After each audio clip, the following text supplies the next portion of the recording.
কিন্তু আপনি অসাম্প্রদায়িক শিক্ষা ব্যবস্থার নাম করে ক্লাস 1 থেকে MA পর্যন্ত কোরআন হাদিসের বালাই রাখবেন না, আর ভাববেন আপনার ছেলে আইনের ভয়ে ভালো ছেলে হবে, এই আশা কখনো করবেন না।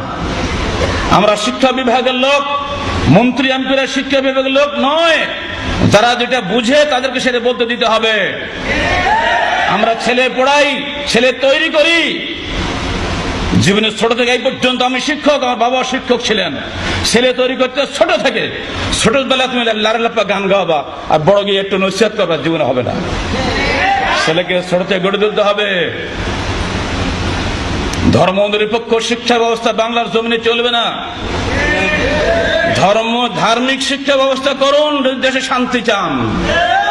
ধর্মকে বাদ দিয়ে কোন শিক্ষা ব্যবস্থা কোশ্চিন কালো মেনে নেওয়া চলবে না। মনে রাখবেন, আপনি যতই জাতীয় সংসদ 10 বার পাশ করেন, চলবে না বাংলার জমিনে। সুদবিহীন অর্থনীতি চালু করতে হবে। সুদখোর দিয়ে কোশ্চিন কালো দেশে দারিদ্র বিমোচন সম্ভব নয়। 55,000 এনজিও দেশে গরিবের রক্ত শোষণ করে খাচ্ছে, সুদ খাচ্ছে। আপনি একটা আইন তার বিরুদ্ধে করেন না। আপনার ব্যাংকগুলো সুদ খাচ্ছে। আগেকার কাবুলিওয়ালার জায়গাতে আপনার ব্যাংকের ম্যানেজার একটা কাবুলিওয়ালাই বসে আছে। আগে কাবুলিওয়ালা গ্রামে গ্রামে গিয়ে শোষণ করতো, টাকা আদায় করতো। এখন আপনার ব্যাংকের বাহাদুররা সেখানে গরিব মানুষ গেলে তাদের টাকা শোষণ করে, টাকার বিনিময়ে তার টাকা চায়। সুদ ছাড়া কোনো ঋণ দেয় না। হ্যাঁ, যদি আপনি বড় লোক হন তাহলে আপনার পক্ষে রেয়াত আছে। জেলখানায় থাকতে পত্রিকা পড়লাম, একটি ব্যাংকের 725 কোটি টাকা ঋণ খেলাপি মওকুফ করে দিল সরকার। আর গরিব কৃষকের 10 টাকা কৃষি ঋণ নিলেও তার সার্টিফিকেট মামলা হয়। কেমন জনদরদী সরকার আপনারা! দুর্নীতির আপনার কৃষকের আপনি জেল খাটতে আপনার বুকটা কাঁপে না? যে কৃষকের পায়ের মাথার ঘাম পায়ে ফেলে এই প্রচন্ড বর্ষিকে দাবদাহে তারা বাড়িতে বসতে পারে না, ছোট্ট ছোট্ট ঝুড়ি নিয়ে রাজশাহীর গৌরাঙ্গা মোড়ে বসে আছে। ঢাকাতে দেখলাম ফুটপাতে বসে আছে একটা কাজের আশায়। একদিন কাজ না করলে যার পেটে ভাত হয় না। আপনি বিলাসী রাজনীতি করেন, হরতাল করে হরতাল দেন, না খেয়ে মরে। আপনি ঘরে এসি চালাচ্ছেন, IPS চালাচ্ছেন, আপনার ফ্যানের অভাব হয় না। অথচ ওই গরিবদের বুকে লাঠি মেরে তাকে আপনি জেলে ঢুকাচ্ছেন। আর আপনি যখন শত শত কোটি টাকা ঋণ খেলাপি করেন, ব্যাংক থেকে টাকা নিয়ে নষ্ট করেন, আবার সরকারের কাছে মাফ করিয়ে নেন, তখন আপনার একটু লজ্জা লাগে না? এরপরও আপনি গরিবের দরদি।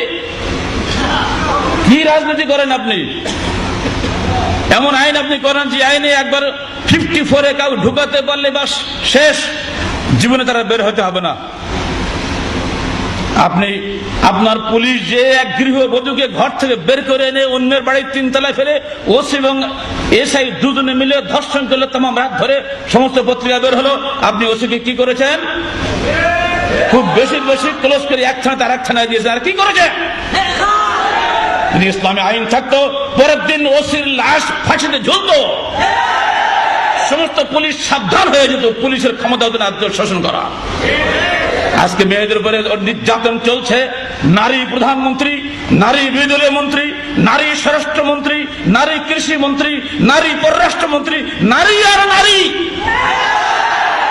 আর কত ক্ষমতা চাও তোমরা? এত ক্ষমতা দিয়ে তোরা করছো কি? দেশের নারীরা, দেশের মা মেয়েরা আজকে রাস্তায় বের হতে পারছে না কেন? জব্দি করছো তোমাদেরকে। তাহলে ক্ষমতাও নয়, নারীদেরকে ধ্বংস করার জন্য তোমার নারী পিছনে লেগেছ। নারী আর পুরুষের কর্মক্ষেত্র আল্লাহ পৃথক করে দিয়েছেন, তোমরা এক করার চেষ্টা করছো। কোশ্চিনকালে তো হবে না। কোরআন হাদিস মুখে ফিরে আসো, তাওহীদ ইবাদত কায়েম করো।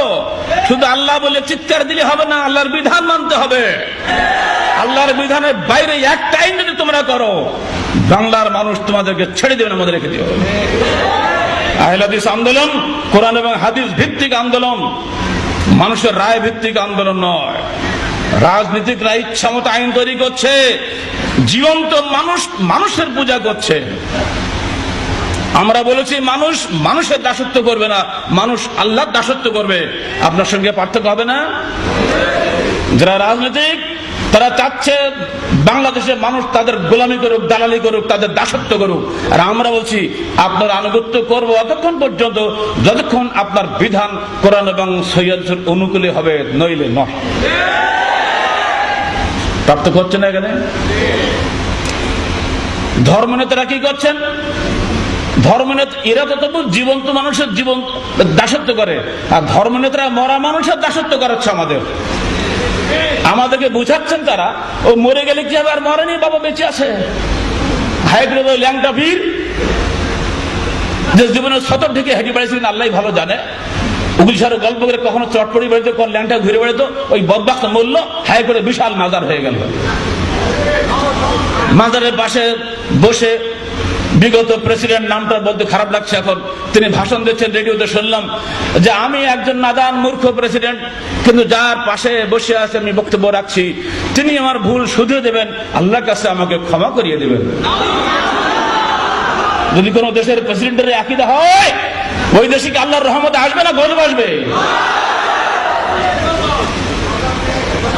মরা মানুষের পূজা করাচ্ছে মৌলবী সাহেবরা, ধর্ম নেতারা মরা মানুষের পূজা করাচ্ছে, আমাদেরকে বাধ্য করছে এটা বোঝানোর জন্য। ইন্না আউলিয়া আল্লাহি লা খাউফুন আলাইহিম ওয়ালা কি তবে কি ওয়ালা ইয়াহজানুন, কোরআনে একটা আয়াত আছে, আয়াতের অপব্যাখ্যা করে তারা বোঝাচ্ছে আল্লাহর ওলিরা মরেন না, যারা আল্লাহর ওলি তাদের কোনো ভয় নেই, কোনো চিন্তাও নেই। কত সুন্দর পলিসি, বিরাট একটা মাজার বানিয়ে পাশে লিখে রাখছে এখানে সেজদা করিবেন না, মানে পাগলের যা মনে চলতে মনে করে দিল, বাবা সেজদাটা ভালো করে করো, টাকাটা কিছু দিয়ে যাও। নজর নিয়োগের পাহাড় গড়ে দৈনিক যারা ব্যালেন্স কষে, তাদের কাছ থেকে আপনি কি ধর্ম আশা করেন? ওই ধর্ম নেতাদের সঙ্গে আমরা ঐক্য চাই না, যারা ধর্মকে ব্যবসার হাতিয়ার হিসেবে ব্যবহার করছে।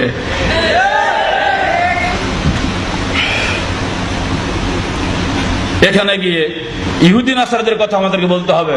আল্লাহ বলছেন ইত্তাখাযু আহবারহুম ওয়া রুহবানহুম আরবাবা মিন দুনিল্লাহ, ইহুদিরা তাদের আলেম দরবেশদেরকে রবের আসনে বসিয়েছিল।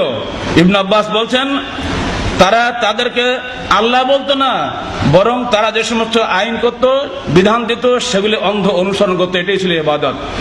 আজকের বাংলাদেশের উলামায়ে কেরামকে আমাদের বলতে বাধ্য হতে হচ্ছে, ঐক্য যদি চান, একটা মৌলিক শর্তের উপরে আপনাকে ঐক্য হতে হবে। আপনি সহিহ হাদিস মানতে রাজি আছেন কিনা সেটা আগে বলতে হবে। পবিত্র কোরআন ও সহিহ হাদিসের আলোকে আপনার সার্বিক জীবন পরিবর্তন করার জন্য রাজি হতে হবে আগে। যদি এই শর্তে আপনি রাজি হন, যে কোনো ব্যক্তির সঙ্গে আমরা ঐক্য করতে প্রস্তুত আছি। যদি আপনি মযহাবের দোহাই দিয়ে, পীরের দোহাই দিয়ে, ইমামের দোহাই দিয়ে, হুজুরির দোহাই দিয়ে, মুরব্বির দোহাই দিয়ে সহিহ হাদিসকে আপনি অগ্রাহ্য করেন, এড়িয়ে যান, আপনার সঙ্গে ঐক্য করা আমার কোনো প্রশ্ন নাই। আমরা নিঃসন্দেহে ঐক্য চাই, সবার সঙ্গে ঐক্য চাই। এরপরও আমরা আমাদের নিজেদের বক্তব্যে এই ধরনের ব্যাপার নিয়ে কেউ ঝগড়াঝাড়ি আমরা করি না। গত 19 এপ্রিল তারিখে আমরা ছিলাম পিরোজপুরে শর্ষিনা এলাকায়। শর্ষিনা চরমের মধ্যে মারামারি কেন জানেন? জিক্রে জলিয়া, জিক্রে খফি। একদল লাইলা জিকির করে উচ্চ স্বরে, একদল লাইলা জিকির করে নিম্ন স্বরে। এটা নিয়ে বিশাল দুটো পার্টি। আর আমাদের কিছু আহলে হাদিস আছে, বোকার দল, কিছুই বোঝে না, মনোজাত করলে এক পার্টি, না করলে আর এক পার্টি। তো ওরা আর একটু ফারাক আছে নাকি? আহলে হাদিস এবং অন্যদের সঙ্গে এক নিঃশ্বাসে উচ্চারণ করা যাবে না।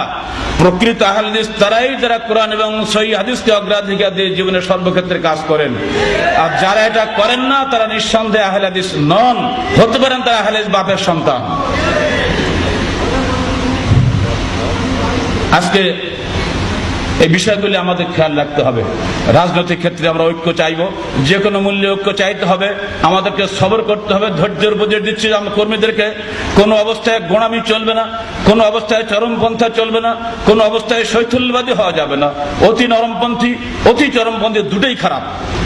আপনাকে অবশ্যই মধ্যপন্থা অবলম্বন করতে হবে এবং মানুষের কাছে আমাদের দাওয়াত পৌঁছে দিতে হবে। কোরআন এবং সহিহ হাদিসের ভিত্তিতে জীবন গড়ার দাওয়াত নিয়ে আপনাকে যেতে হবে। মযহাবী গোড়ামি, রাজনৈতিক গোড়ামি এদেশের মানুষকে একেবারে ধ্বংসের নিম্নতর নিয়ে চলে গেল। আমরা এর বিরুদ্ধে প্রতিবাদ করছি। আমাদের সকল ভাইকে আমরা বলবো, আসুন পবিত্র কোরআন ও সহিহ হাদিসের আলোকে জীবন গড়ি।